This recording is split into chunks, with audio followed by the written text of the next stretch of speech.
In today's video, we have all the latest updated NHL trade rumors on teams like the Edmonton Oilers, the Vancouver Canucks, the Winnipeg Jets, the Tampa Bay Lightning, and the Florida Panthers. Plus, we have another buyout. The King, Henrik Lundqvist, is officially bought out from the Rangers. We'll discuss all the latest news coming up next.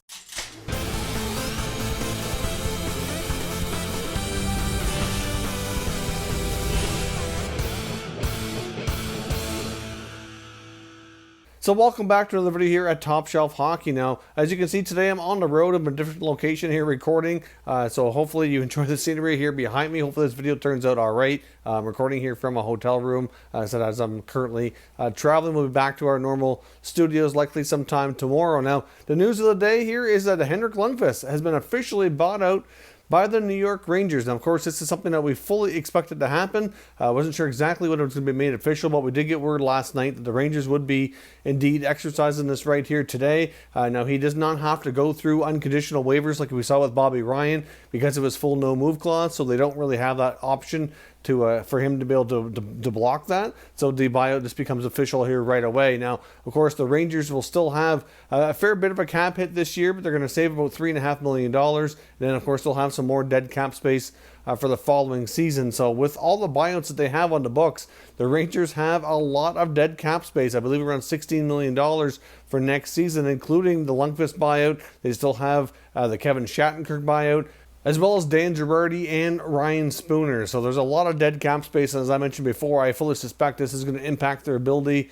to sign guys like Ryan Strome and Tony DeAngelo, and I do think we're going to see some other trades from this organization. We've heard rumblings lately that they were checking in on guys like Jack Eichel and some other big names, so clearly they're not opposed to making a big swing here. We know Eichel's likely not going anywhere from Buffalo. Obviously, we did get updated statements from the general manager of Buffalo, Kevin Adams, and everything, and the agent for Eichel, basically squashing that idea. But you know what? I think we're in a position with Eichel and Buffalo that, you know, in one more season of losing without seeing much improvement, and I do think he will get to that point, so it is possible in the future. But for right now, the Rangers appear to be, ready to make something significant happen if the right deal strikes. But like I said, I do expect more changes, and this Henrik Lundqvist buyout is only going to be the beginning here now. So this likely means that they sign Alexander Georgiev. He and Shesterkin form the goaltending tandem on a fairly cheap basis for the next few years as they graduate into their next contracts and will likely earn raises and kind of go from there. But the end of an era for King Henrik Lundqvist in the Rangers organization. It's not quite clear yet if he's going to be seeking a contract with another NHL franchise. I did see the media requesting comments from his agent, and he basically said it's to be determined on what his future is. So not quite clear yet if he's going to be playing in the NHL or trying to, or maybe he goes back to Sweden. Hard to say. It's unfortunate he's never won a Stanley Cup because he has had one heck of a career, and there was one really big stretch there, and probably from like 2010, 11 to about 15 or so, where he had some amazing playoff stats and really helped the Rangers on some long playoff runs. It's unfortunate they never got all the way to win the ultimate goal, but he certainly deserves all the credit for a solid career if this indeed is the end for the King. But it wouldn't be shocking if there is interest in him to come back on a shorter term, fairly cheap contract with a contending team as an insurance policy. Now, we do have some updated information as well on the trade that happened between the Penguins and the Panthers that sent Patrick Hornqvist down to Florida. One reason as well that he basically waived his no-trade clause was he indicated if the Penguins don't want me, that I'll waive and I'll move on. If they don't want me, I'll go, basically. But at the same time, there is also a possibility they could have placed him on waivers and Florida could have put in a claim to make that happen to get him down to Florida anyway if he didn't want to play ball with the no trade, because he didn't have a no move, so he wasn't going to be exempt from that process. Now, I know Elliot Friedman in his latest 31 Thoughts blog talked about this a little bit further and how there was a scenario that unfolded in the past where we've seen general managers do that. It was actually a really long time ago involving the Sergei Fedorov trade between the Blue Jackets and the Anaheim Ducks. And the player that was going the other way to Anaheim that they wanted to had a no trade, so we could block it. So instead, they put him on waivers. Anaheim put in a claim. They got their player, and it worked out exactly the way they wanted to anyway. So there are other ways that GMs can work around this. So, is that obviously the Florida Panthers hired Paul Fenton as an assistant GM to their new GM there, Bill Zito.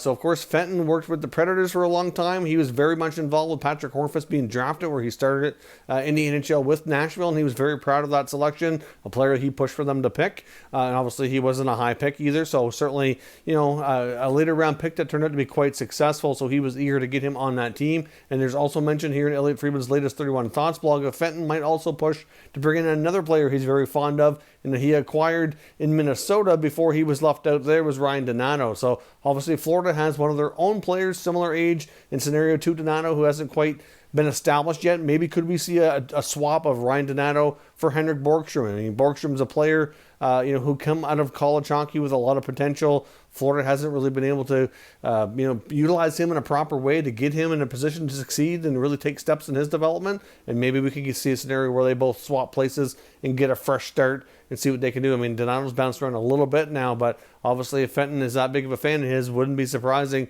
to see him push to bring him down to the Panthers organization. A lot of talk about what the Vancouver Canucks might be doing, and there was even talk in Elliot Friedman's 31 Thoughts blog that they likely could have had conversations with the Arizona Coyotes regarding Oliver Ekman-Larsson. Now, the Canucks have been heavily rumored to be involved in a lot of different trade scenarios, having a lot of conversations. I'm sure General Manager Jim Benning's an extremely busy guy, weighing out many different options on how to make his team better for next year. The prospect of bringing in Ekman-Larsson, though, is a pretty substantial move for the Canucks. It's a massive contract. Obviously, going back the other way to Arizona, they'd have to take back a pretty significant contract as well. So would they take Louis Eriksson, for example? You can't help but wonder, because even though he has a significant cap hit, Eriksson doesn't have a ton of actual cash going out that's remaining on the contract. So it'd be a good scenario for the Coyotes where they could actually save money, like real money being paid out. So I don't know if that would be involved or not. There could be other pieces too. Obviously, they'd have to give up some good young prospects and some draft picks, obviously, as well, because the Coyotes want to restock the cupboards. But they would obviously understand for any team to take on that $8.25 million contract that they're going to have to take some money back, especially, or at least the cap hit back. And Eriksson's a prime example of the cap hit being high where the actual salary right now isn't too bad. So, not surprising to see the Canucks kind of sniffing around there to see what they can find. There's also talk about Jake Virtanen likely might not be able to be traded. I mean, Darren Dreger on TSN's Insider Trading talked about the fact that he's likely getting a 2-year contract around $3 million. And obviously he saw pretty good progress during the regular season last year, but I know we heard Benning be quite disappointed with his play during the playoffs. So could he be moved? It's quite possible, and especially if they're trying to bring in some of these other significant players, or even trying to retain their own significant players like Jacob Markstrom and Tyler Toffoli and Chris Tanev, which all have question marks on their futures right now. Squeezing a guy like Virtanen in under the cap might prove to be pretty much impossible. So if they're trying to make a big swing here for a guy like Ekman-Larsson, maybe they could include a guy like Virtanen, a high draft pick, or maybe a combination of first and second round picks next year. They could also possibly throw in some other prospects, maybe like an Adam Gaudette. Instead, if they take Eriksson's contract as well, that would really go a long way. So not to say that they're getting too far here with conversations, but just mention that they're likely have inquired and have had talks, but obviously they're not the only ones in the mix. But it's certainly interesting to see what Vancouver might be up to in that regard. But as far as Virtanen goes, though, I do think the odds are getting more and more likely that he does get moved, and they could use him to bring in something significant if that's going to be the case. Now, the Edmonton Oilers are another team that's been sniffing around Ekman-Larsson. They've been talked about a lot lately by various NHL insiders, and you can't help but wonder that the news they got on Oscar Klefbom might even further influence their decision to pursue a player like that. We've got news here that Ekman-Larsson's been battling a chronic shoulder injury and that he might require a surgery that could keep him out of action for an extended period of time. Apparently there's some different options for rehab and surgery stuff that he's looking at right now, and it's not quite clear exactly what his future is going to hold when it comes to getting better, and he could end up out of the lineup for an extended period of time. So obviously he plays a lot of minutes, plays an offensive role. It's something that Ekman-Larsson could step in. Now, clearly, though, if that's the case, I know we've talked about some defensemen on the Oilers' blue line being traded. That Klefbom and Adam Larsson would be like the most likely ones to go. And that certainly would, probably change things quite a bit. But for the Coyotes and the Oilers to hook up on a deal involving Ekman-Larsson, they're likely going to have to include a first-round pick. They're likely going to have to include one of their young D, like a Broberg or a Bouchard would be my guess, or Ethan Bear. I know their appetite to do that's probably very limited, but they're going to have to, give value to get value, because they've also been talking to Arizona about Darcy Kuemper as well. The Oilers have been sniffing around various different goaltending situation. They've talked to Pittsburgh about Murray. They've talked to Arizona about Darcy Kuemper. Been reported to be keeping a very close eye on the Jacob Markstrom situation with Vancouver. Many believe that if Markstrom does indeed hit free agency, that the Oilers would be all over that, trying to get him under contract. So they've got their eye on a few different goaltenders. And so I wouldn't totally rule out the possibility of a blockbuster deal between the Coyotes and the Oilers. You never know. Maybe they bring in Ekman-Larsson and Kuemper from Arizona for a big package going back the other way, but they would certainly have to give up a ton of value to make that happen, and I'm not sure how much of the future that Ken Holland wants to mortgage here, but obviously when you have guys like McDavid and Draisaitl in their prime putting up these kind of numbers that they are, you have to do what you got to do to get into win now mode while you have that window open. So during this era of a flat salary cap, it's going to make things very challenging, but the Oilers and the Canucks, two of Canada's Western teams, appear to be quite busy and aggressive right now trying to get going here for next year. But it is getting pretty likely that Ekman-Larsson could be moved. There's tons of interest out there. You could throw the Boston Bruins in the mix as well for Ekman-Larsson's services. Not quite sure exactly what the package for him would be going to Boston, but obviously if they're going to be losing Torrey Krug, which seems more and more apparent, then I understand their desire to add a puck-moving offensive type defenseman, especially on the left side.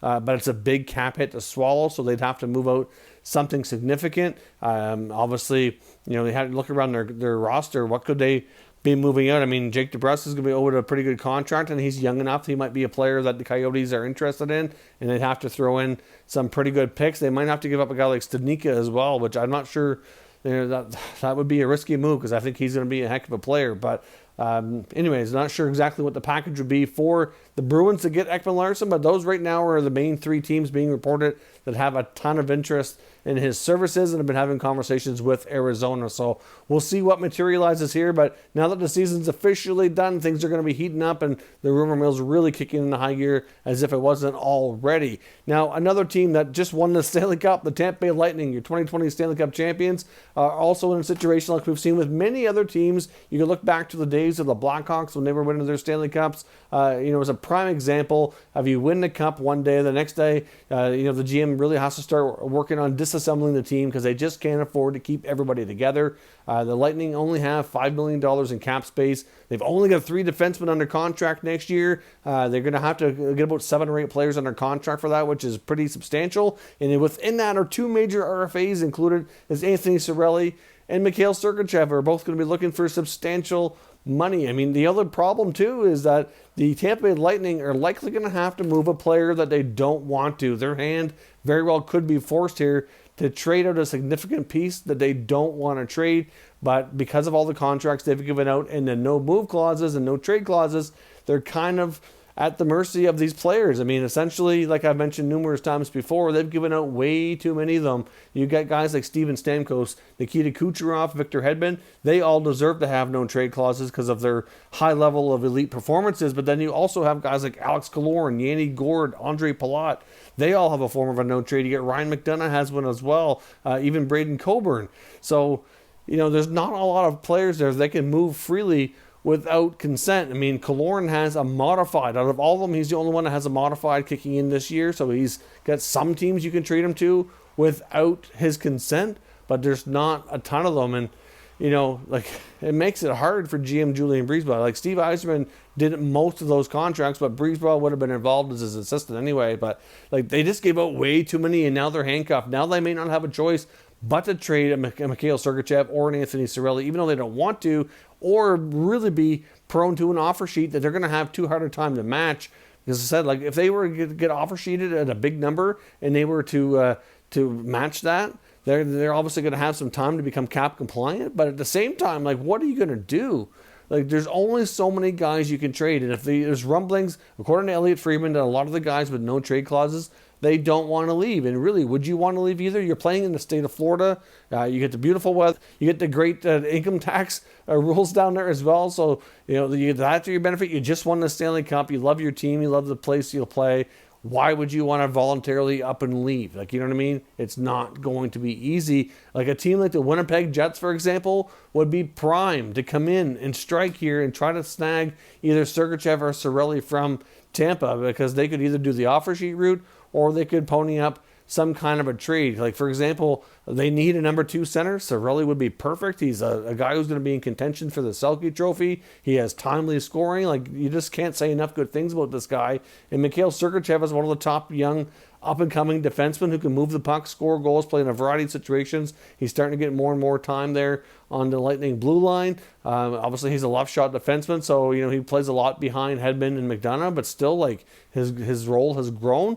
But they could benefit from either of those guys, but especially Cirelli, probably even more, given that glaring hole at the number 2 C spot in their lineup. So I'm not sure exactly what they'd have to offer up to Tampa if they go down the trade route, because they're going to end up giving up substantial compensation if they go through the offer sheet route, because they'd have to make it pretty substantial. Like I said before, Tampa would not match. But as much as Tampa wants to keep these players and they want to match anything that comes at them, I just don't know how easy of a time. Friedman's latest blog, he goes on to talk about that exact point, just that they're going to have to think unconventionally here, and you're probably going to see a player traded out of Tampa that you just don't really think. I mean, really, like, they've proven they can win without Steven Stamkos, and you'd have to think that they must be at least wondering about maybe even trading Stamkos, but they just can't do it because he can block any trade. He's got full no trade protection, which you give to your top players, so it kind of handcuffs you that way. And at the end of the day here, like I said, all these guys decide they don't want to leave, well then good luck. You're going to have to move a young player that you really don't want to. Like I said, you only got 3D. You've got a bunch that are, you got Sergachev and Cernak that are RFAs. You get Shen, Shattenkirk, and Bogosian are all unrestricted. Like, you can't keep everybody. And obviously the ones that are UFAs, they may lose, obviously, some of those players because they're not going to be able to sign them. But anyways, it's a tough situation in Tampa. We see it all the time. They win the Stanley Cup and you have to start tearing it down. Obviously, the good news, though, for Tampa is that even you take away 1 or 2 players, you still have one heck of a team. Look at how many players they had that were in the mix for the Conn Smythe Trophy for a playoff MVP. Victor Hedman ultimately ended up winning. Braden Point and Andrei Vasilevsky, who don't have trade protection as well. They could technically be traded, but I am sure they're the last guys that Bruce Baugh is going to want to move from Tampa. So tough decisions there to make if you're the GM of the Lightning. But if you're a team like Winnipeg, who desperately needs what they have, you need to be aggressive and try to swoop in there and see what you can do for your team. So let me know your thoughts on all the latest rumors for today, and we'll discuss further down in the comment section. If you're new to the channel, consider subscribing and turning on your notifications so you don't miss any future content, and give this video a thumbs up if you enjoyed it. I'd appreciate it if you did. As always, thank you for watching, and I'll catch you next time.